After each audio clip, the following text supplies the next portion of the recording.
หลายเท่าให้ผู้มีศีล8เทื่อเดียวให้ผู้มีศีล800เทื่อพันเทื่อก็บ่ได้บุญหลายเท่ากับให้เน้นน้อยผู้เดียวได้บัดนี้เน้นน้อยศีล10เด้ให้เน้นน้อยศีล10 100เทื่อพันเทื่อก็บ่ได้บุญหลายเท่ากับให้พระภิกษุศีล227เทื่อเดียวให้ผู้พระภิกษุเนี่ยศีล227 100เทื่อพันเทื่อก็บ่เกิดบุญหลายเท่ากับให้นักบวชนอกศาสนาที่เขาฝึกฝนอบรมบ่มจิตบ่มใจจนคมราคะความรู้สึกระหว่างเพศขาดสะบั้นลงแล้ว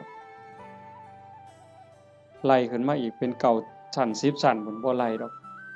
จนฮอดพระพุทธเจ้าจนฮอดสงฆ์ที่มีพระพุทธเจ้าเป็นประธาน